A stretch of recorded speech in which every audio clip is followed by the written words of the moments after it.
নমস্কাৰ বন্ধু বান্ধৱীসকল, আন এটি নতুন ভিডিঅ'লৈ আপোনালোকক স্বাগতম জনাইছোঁ। বন্ধু বান্ধৱীসকল, এটা ভাল খবৰ আহি গৈছে আপোনালোকৰ বাবে। ভাল খবৰ বুলি এই কাৰণেই কৈছোঁ কাৰণ আপোনালোকৰ বেছিভাগে এইটো আপডেটৰ কাৰণে ৰৈ আছিলে, অপেক্ষা কৰি আছিলে আৰু ফাইনেলি অপেক্ষাৰ কিছু অন্ত পৰিল বুলি ক'ব পাৰি। কাৰণ ভাল এটা আপডেট আহিছে। আপোনালোকৰ বেছিভাগে ৱেইট কৰি আছিলে যে ADRE গ্ৰেড 3 আৰু গ্ৰেড 4 এক্সাম কেতিয়া হ'ব, আসাম পুলিচৰ কনষ্টেবল SIৰ এক্সাম কেতিয়া হ'ব, এই গোটেইখিনিৰ বিষয়ে আপডেট আহিছে।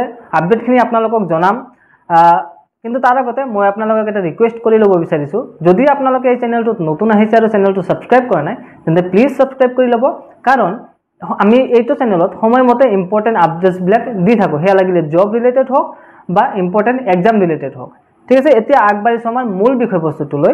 মূল বিষয়বস্তু এইটোৱে বন্ধু বান্ধৱীসকল যে আমাৰ মুখ্যমন্ত্ৰী ডাঙৰীয়াই আজি এটা মিটিং পাতিছিলে নিজৰ কেবিনেটৰ মিনিষ্টাৰবিলাকৰ লগত যে আৰু অফিচিয়েল কিছুমানৰ লগত যে এই এক্সামটো মানে ADRE গ্ৰেড 3 আৰু গ্ৰেড 4 এক্সাম লগতে আসাম পুলিচৰ SI আৰু কনষ্টেবলৰ এক্সাম বা হওক বা ফিজিকেল হওক কেনেদৰে স্মুথলি কণ্ডাক্ট কৰিব পাৰি।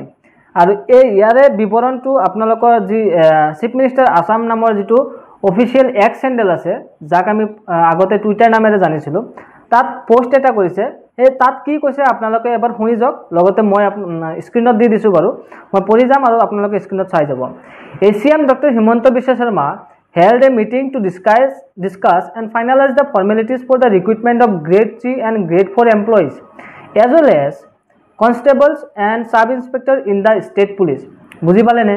মানে মুখ্যমন্ত্ৰী ডাঙৰীয়াই এটা মিটিং পাতিছিলে টু ডিছকাছ, আলোচনা কৰিবলৈ আৰু ফাইনেলাইজ কৰিবলৈ যে ফৰ্মেলিটিজ কেনেধৰণৰ হ'ব, কেতিয়া পতা হ'ব, এইবিলাক ৰিগাৰ্ডিং। ঠিক আছে, সেয়া গ্ৰেড 3 আৰু গ্ৰেড 4 যি এক্সাম আছে সেয়া তাৰ লগতে আসাম পুলিচৰ যি SI আৰু কনষ্টেবলৰ ৰিক্ৰুটমেণ্ট হ'ব, এই গোটেইখিনি সাঙুৰি লৈ মানে ডিছকাশ্যনটো হৈছিলে।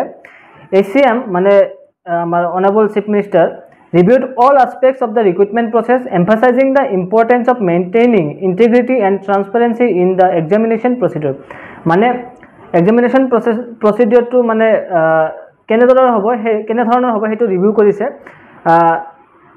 emphasizing the importance on maintaining the integrity, মানে ধৰক এই পেপাৰ লিক চিক হয় এইবিলাক যাতে নহয়, যাতে গোটেইখিনি বস্তু ট্ৰান্সপাৰেণ্টলি হৈ যায়, মানে কোনো ধৰণৰ জালিয়াতি যাতে নহয়, এইবিলাক বস্তু মানে অবজেক্টিভ হিচাপে লৈ মিটিংটো পতা হৈছিলে।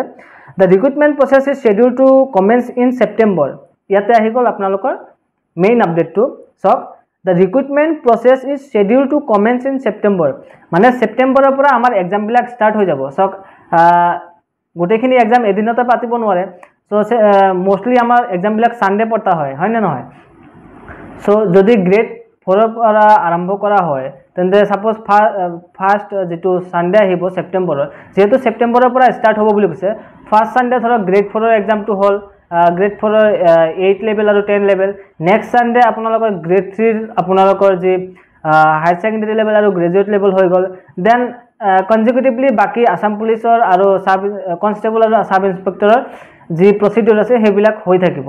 চ' মানে যিহেতু এক্সামটো ছেপ্টেম্বৰৰ পৰা হ'ব বুলি কৈছে, কাৰণ এতিয়া বানপানী, এতিয়াতো পতাটো সম্ভৱ নহয়, কাৰণ বহুতো কেণ্ডিডেটছৰ অসুবিধা হ'ব। অসমৰ মষ্ট অফ দ্য ঠাইত মানে বানপানীত ভুগি আছে। আই থিংক আপোনালোকে ছেফ আছে, আই হোপ চ'। চ' যি কি নহওক, আপোনালোকে যেনে পৰিস্থিতিতে নাথাকক কিয় আপোনালোকৰ প্ৰিপেৰেশ্যনটো কণ্টিনিউ ৰখাৰ চেষ্টা কৰক।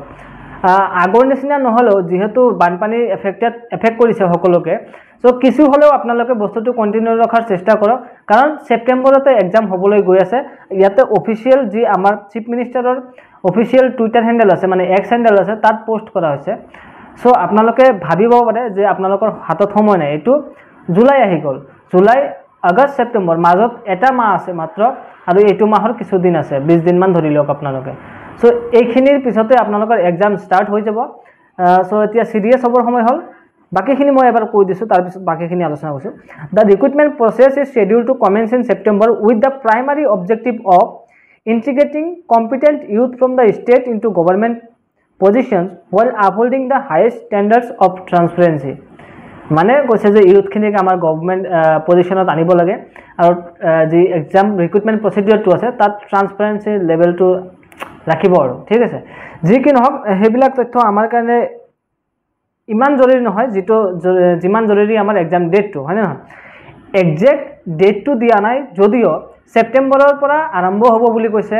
সেইকাৰণে আপোনালোকে এতিয়াৰ পৰা মেণ্টেলি প্ৰিপেয়াৰ হৈ যাওক যে ছেপ্টেম্বৰৰ ফাৰ্ষ্ট উইকত এক্সাম বুলি, আৰু সেই ধৰণে আপোনালোকে নিজৰ প্ৰিপাৰেশ্যনটো ষ্টাৰ্ট কৰি দিয়ক, ঠিক আছে। বাকী এইখিনিয়ে আছিল আপডেট। আপোনালোকে প্ৰিপাৰেশ্যনটো ভাল কৰি ৰাখক। কিবা অসুবিধা পালে মোক কমেণ্ট বক্সত জনাব পাৰে, আৰু আমাৰ হোৱাটছএপ গ্ৰুপৰ টেলিগ্ৰাম গ্ৰুপৰ লিংক দিয়া থাকিব ডেছক্ৰিপশ্যনত, জইন কৰিব পাৰে। লগতে মোৰ ইনষ্টাগ্ৰাম আইডিৰ লিংকটোও দিয়া থাকিব, যদি আপোনালোকে হোৱাটছএপৰ থ্ৰুদি কানেক্ট হোৱাতে সংকোচ কৰে, কাৰণ কিছুমান আছে যে হয় মই মোৰ নাম্বাৰটো পাব্লিক কৰিব নিবিচাৰোঁ, কাৰণ গ্ৰুপত বহুত লোক থাকে। চ' আপোনালোকে মোক পাৰ্চনেলি ইনষ্টাগ্ৰামতো DM কৰিব পাৰে যদি কিবা অসুবিধা পায়, ঠিক আছে। এইখিনি আছিল আজিৰ আপডেট। যদি ভিডিঅ'টো ভাল লাগি থাকে এটা লাইক কৰি দিব, আৰু যদি চেনেলটোত নতুন আহিছে তেন্তে প্লিজ ছাবস্ক্ৰাইব কৰি দিব। Thank U. লগ পাম আন এটি নতুন ভিডিঅ'ত।